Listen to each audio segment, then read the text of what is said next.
जय हिंद दोस्तों। अब आज हम बात करेंगे trigonometric ratio of some specific angle. Trigonometric ratio of some specific angle. Trigonometric ratios of some specific angles, जैसे 0 degree, 30 degree, 45 degree, 60 degree and 90 degree.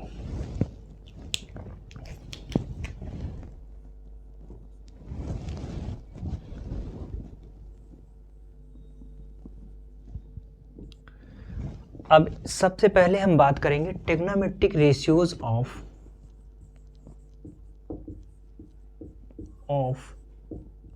45 degree. 45 degree trigonometric ratios of 45 degree. सबसे पहले हम क्या करते हैं, एक राइट एंगल ट्रायंगल लेते हैं। एक राइट एंगल ट्रायंगल लेंगे।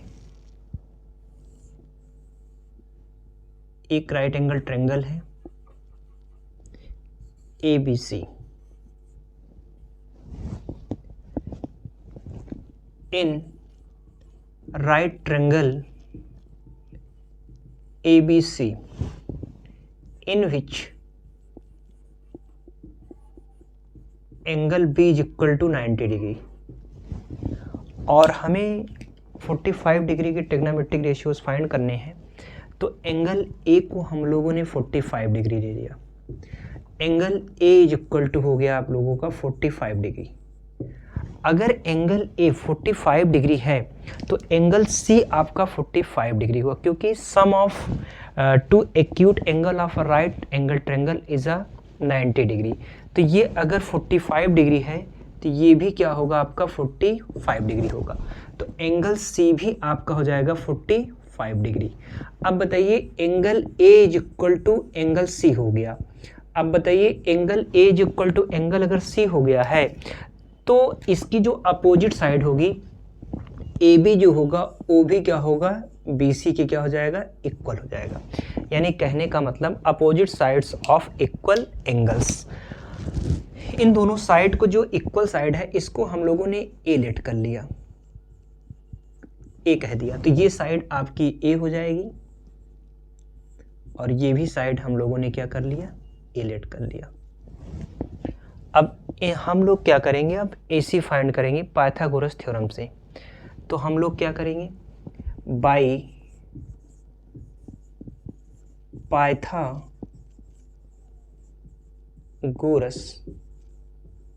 थ्योरम।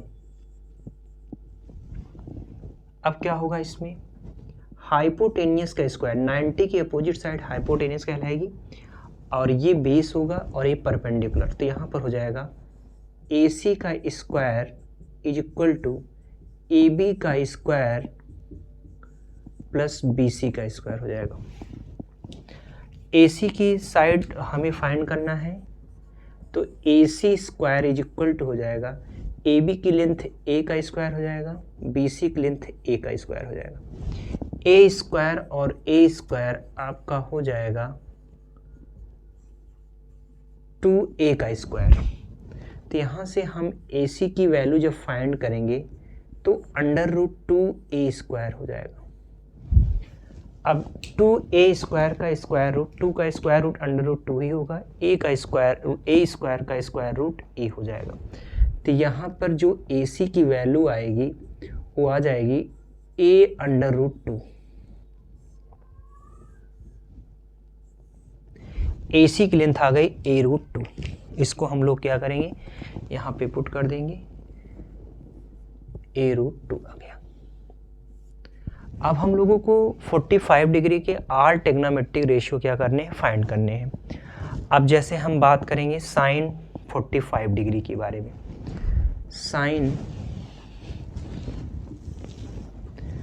45 degree, sine 45 degree. अब साइन 45 डिग्री क्या होता है, साइन का मतलब क्या होता है, परपेंडिकुलर अपॉन हाइपोटेनियस। अब परपेंडिकुलर यहाँ पर कितना है, ए है, इस ट्रायंगल में परपेंडिकुलर ए है, हाइपोटेनियस है a√2। तो यहाँ से a से a कैंसिल हो जाएगा, तो यहाँ पर आ जाएगा 1/√2। तो साइन 45 डिग्री की वैल्यू 1/√2 हो जाएगी। इसके बाद आपको चाहिए कॉस 45 डिग्री की वैल्यू। कॉस 45 डिग्री की वैल्यू, कॉस 45 क्या हो जाएगा, बेस अपान हाइपोटेनियस। बेस आपका क्या हो जाएगा a और हाइपोटेनियस आ जाएगा a√2। तो a से a कैंसिल हो जाएगा और 1 आ जाएगा √2। उसके बाद आता है tan 45 डिग्री की वैल्यू। tan 45 का मतलब क्या हुआ, perpendicular upon base. Perpendicular a है, बेस भी a है, कैंसिल हो जाएगा तो क्या हो जाएगा 1 आ जाएगा। cot 45 डिग्री की वैल्यू, cot 45 क्या हो जाएगा, बेस अपॉन हाइपोटेनियस।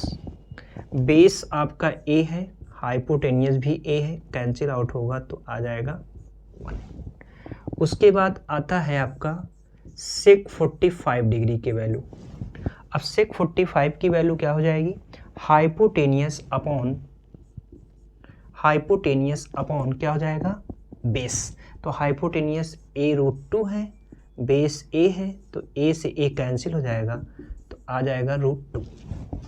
उसके बाद आ जाएगा cosec 45 डिग्री की वैल्यू। अब cosec 45 डिग्री की वैल्यू क्या होगी, हाइपोटेनियस अपॉन परपेंडिकुलर।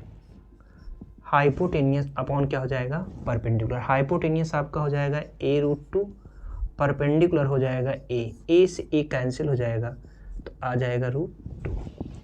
तो यहाँ से आप देखोगे साइन 45 की वैल्यू और कॉस 45 वैल्यू, दोनों की वैल्यू 1/√2 ही होती है, और tan 45 और cot 45 वैल्यू 1 होती है।